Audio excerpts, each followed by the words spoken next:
Hello welcome to cricket మావా.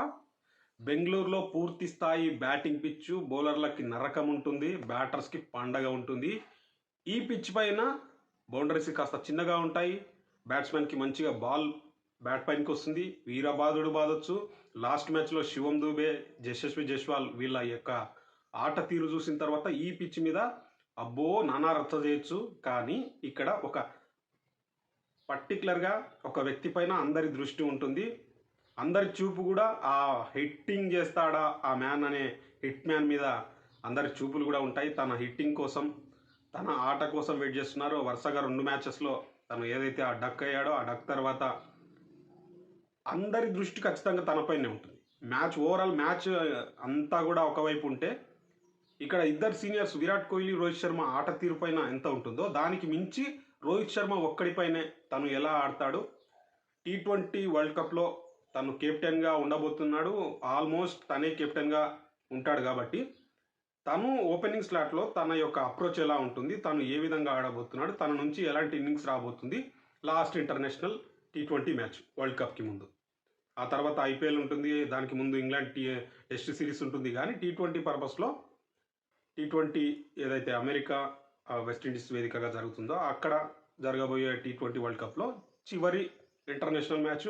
ఆ international మ్యాచ్లో మరి రోహిత్ శర్మ యొక్క ఇన్నింగ్స్ ఎలా ఉంటుంది, ఆ ఇన్నింగ్స్ ప్రభావం అనేది టీమ్ సెలక్షన్, అదేవిధంగా టీంలో రోహిత్ యొక్క పాత్ర, టీంకి కెప్టెన్గా రోహిత్ ఉండబోతున్నాడా లేదా అనే దానికి పూర్తిగా కాకపోయినా కొంతవరకు అయితే ప్రభావం చూపిస్తుంది. ఎందుకంటే T20 పర్పస్లో లాస్ట్ ఒక 20-30 T20 మ్యాచెస్ని మనం యావరేజ్గా తీసుకున్నా కానీ రోహిత్ పర్ఫార్మెన్స్ అంత స్థాయిలో లేదు. వైట్ బాల్ క్రికెట్లో వన్డేలో ఉన్నంత స్థాయిలో T20లో ప్రభావం కనిపించట్లేదు. కాబట్టి లాస్ట్ మ్యాచ్లో విరాట్ కోహ్లీ తను తీసుకున్న పంతా ఏదైతే ఉందో 16 బాల్స్లో 29 రావడం, కొట్టడం, పోవడం అన్నట్టుగా ఆ పంతా ఓకే, విరాట్కి సెట్ అయిపోయింది. విరాట్ తన అప్రోచ్ ఎలా ఉండబోతుంది, తన ఆట తీరు ఎలా ఉండబోతుంది అనేది పర్టికులర్గా చూపించాడు. కానీ రోహిత్ శర్మ ఆ బిగ్ షాట్స్ కోసం పోయి లాస్ట్ మ్యాచ్లో ఏదైతే అవుట్ అయ్యాడో, అంతకుముందు రన్ అవుట్ అవ్వడం, ఇవన్నీ కూడా జరుగుతున్న తరుణంలో రోహిత్ శర్మ యొక్క ఆట తీరుపైనే, రోహిత్ శర్మ యొక్క గేమ్ పైనే ఈరోజు మ్యాచ్ అంతా నడుస్తుంది. మ్యాచ్ మొత్తం కూడా రిజల్ట్ ఏమొస్తుంది, ఇండియా ఫస్ట్ బ్యాటింగ్ చేస్తుందా, సెకండ్ బ్యాటింగ్ చేస్తుందా, ఇవన్నీ కూడా సెకండరీ. కానీ రోహిత్ ఎలా ఆడుతున్నాడు, రోహిత్ నుంచి ఎలాంటి ఇన్నింగ్స్ రాబోతుంది అనేది ఈ మ్యాచ్ మొత్తం ప్రేక్షకులు, అటు రోహిత్ ఫ్యాన్స్ కానీ మిగతా టీమిండియన్ ఫ్యాన్స్ అందరు కూడా కానీ అందరి దృష్టి ఒకటే, రోహిత్ ఎలా ఆడతాడు, రోహిత్ ఎంత స్కోర్ కొడతాడు, రోహిత్ ఎంత బిగ్ హిట్టింగ్ ఇస్తాడు, రోహిత్ నుంచి ఎలాంటి హిట్టింగ్ రాబోతుంది. దీని చుట్టే మ్యాచ్ మొత్తం కూడా తిరుగుతుంది. మొదట బ్యాటింగ్ చేసినా, సెకండ్ బ్యాటింగ్ చేసినా ఖచ్చితంగా దీని చుట్టే తిరుగుతుంది. ఇక టీంలో ఏదైనా మార్పులు ఉంటాయా అంటే మోస్ట్లీ పెద్దగా మార్పులు లేకపోవచ్చు. స్పిన్ డిపార్ట్మెంట్లో కుల్దీప్ని ఏదైనా ఆడించే అవకాశం ఉంది. ఎందుకంటే బెంగళూరులో కొద్ది వరకు లాస్ట్ మ్యాచ్లో కూడా తనకి మంచి ట్రాక్ రికార్డు ఉంది. కాబట్టి కుల్దీప్ని ఏమైనా అక్షర్ పటేల్ లేదంటే రవి బిష్ణు వీళ్ళిద్దరి స్థానంలో కుల్దీప్ని తీసుకొచ్చే అవకాశం ఉంది. వికెట్ కీపర్ ఎలాగో జతీష్ శర్మ పెద్దగా 2 మ్యాచ్లో తనకు బ్యాటింగ్ అవకాశం దొరికినా పెద్దగా ఆడింది ఏం లేదు. కాబట్టి ఇటు సంజు శాంసన్ కూడా లాస్ట్ వన్డే మ్యాచ్లో ఒక సెంచరీ కూడా కొట్టాడు. కాబట్టి తనను ఏమైనా ఆడించే అవకాశం ఉంది. ఎందుకంటే తనను కూడా వికెట్ కీపింగ్ స్లాట్లో ఓకే ఉంటాడు అనే ఆలోచనతో BCCI ఉంది. కాబట్టి తనకి చివరి మ్యాచ్లో అవకాశం ఇవ్వచ్చు మోస్ట్లీ సంజుకి. ఇక బౌలింగ్ డిపార్ట్మెంట్లో, పేస్ డిపార్ట్మెంట్లో ఎవరిని చేంజెస్ చేయకపోవచ్చు. ఒకవేళ వస్తే ఆవేష్ ఖాన్ రావచ్చు, బట్ అంతా చేంజెస్ అయితే చేస్తారనుకోను.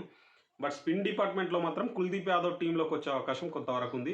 ఇక మిగతా టాప్ ఆర్డర్ బ్యాటింగ్ కానీ మిగతా బ్యాటింగ్ కానీ ఎక్కడ కూడా చేంజెస్ అనేవి పెద్దగా కనిపించవు. మనకు ఆల్రెడీ రింకు సింగ్ తను ఏదైతే ఫినిషర్ రోల్ అవసరమో దానికోసం రింకు సింగ్ ఉండబోతున్నాడు. ఇక ఓపెనింగ్ స్టార్ట్లో రోహిత్ శర్మ ఎలాగో ఆడతాడు, యశస్వి జైస్వాల్ లాస్ట్ మ్యాచ్లో ఆడాడు కాబట్టి తనని ఏమైనా రెస్ట్ ఇచ్చి శుభమన్ గిల్ని ప్రయత్నం చేస్తారా చూడాలి.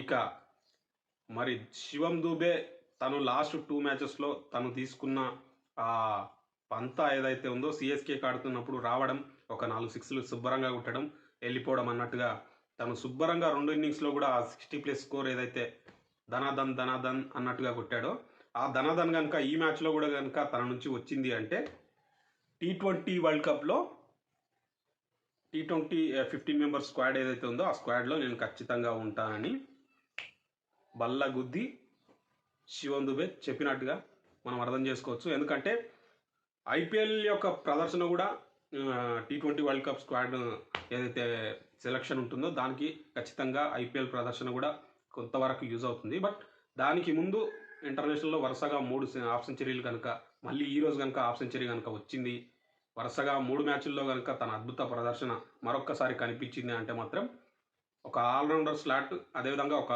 ఫినిషర్ స్లాట్గా కూడా తనని తీసుకునే అవకాశం ఉంటుంది. మరి చూద్దాం.